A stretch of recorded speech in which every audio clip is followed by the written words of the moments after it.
PCOD आणि PCOS म्हणजे फरक काय आहे त्या दोघांमध्ये? ॲक्च्युली त्याचा जर लॉंग फॉर्म बघितला तर पॉलिसिस्टिक ओव्हरियन डिसीज पीसीओडी म्हणजे आणि पॉलिसिस्टिक ओव्हरियन सिंड्रोम पीसीओएस.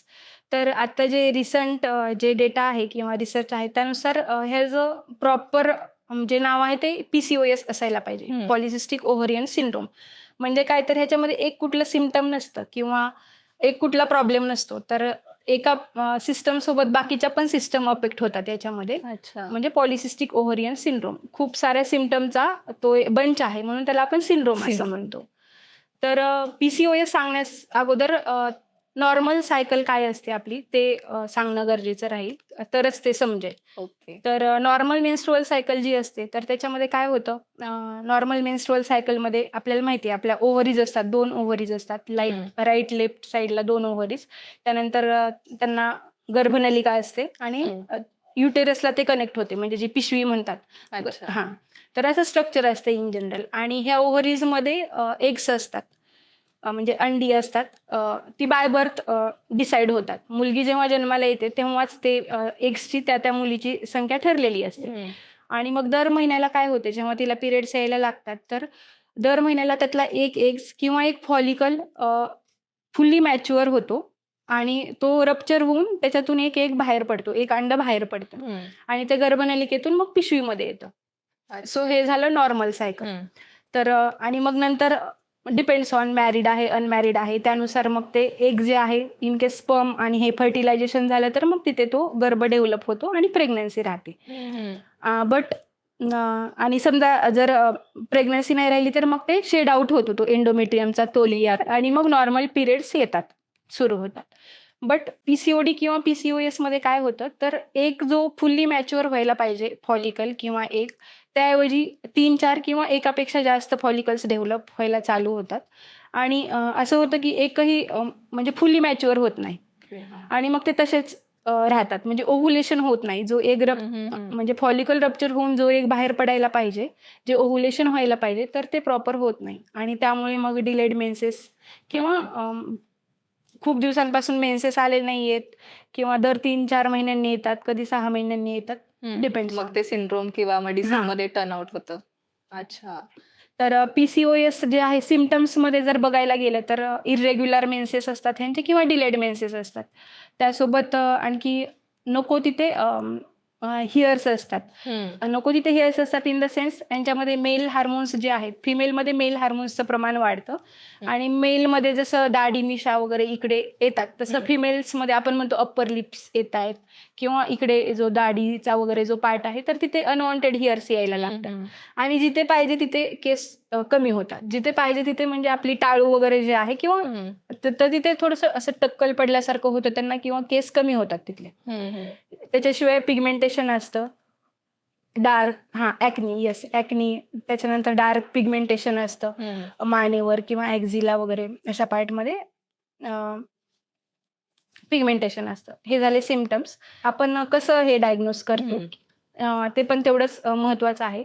कारण मला असं वाटतं इन जनरल की पीसीओडी किंवा पीसीओएस जे आहे ना ते म्हणजे खूप ओव्हर डायग्नोज होतोय हा डिसीज.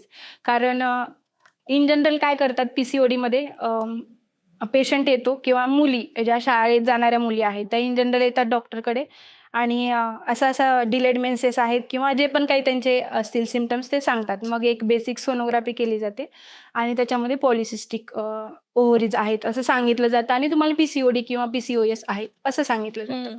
पण आता जे रिसंट रिसर्च झालेले आहेत त्याच्यामध्ये फक्त ज्या अडोलसंट मुली आहेत तर त्यांच्यामध्ये फक्त सोनोग्राफी हा एक क्रायटेरिया असू शकत नाही पीसीओडी किंवा पीसीओएस डायग्नोज करण्याचा. त्याच्यासोबत बाकीचे सिम्पटम्स आणि हार्मोनल टेस्ट पण केल्या जातात.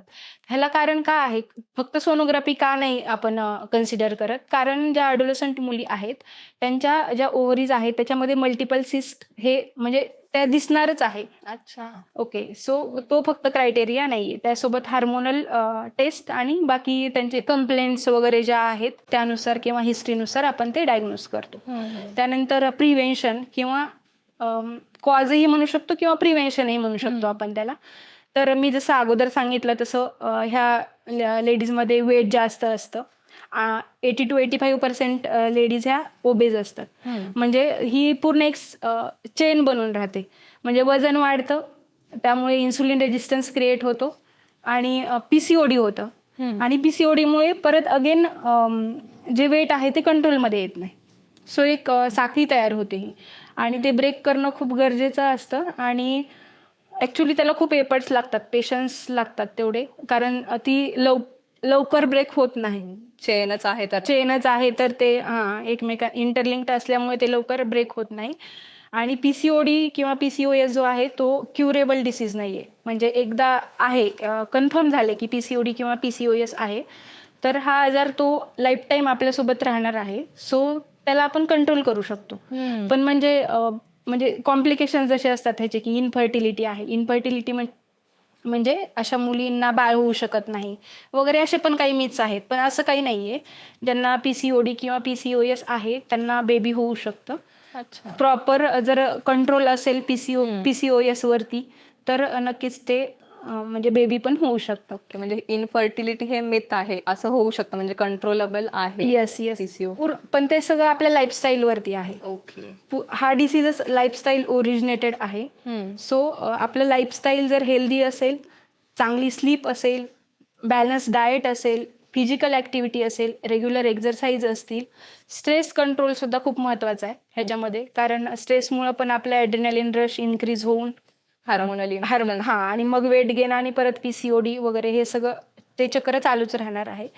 त्यामध्ये मग आता जसं सांगितलं तसं रेग्युलर व्यायाम करणं वगैरे हे सगळं महत्त्वाचं आहे. त्यासोबत आपल्या आजूबाजूचं जे सर्कमस्टन्स आहे किंवा आपल्यासोबत राहणारे जे व्यक्ती आहेत, रिलेशन्स आहेत, फ्रेंड सर्कल आहे, सोशियल सर्कमस्टन्स आहे आपले, तर ते पण त्यांच्यासोबतचे आपले रिलेशन्स पण हेल्दी ठेवणं गरजेचं आहे.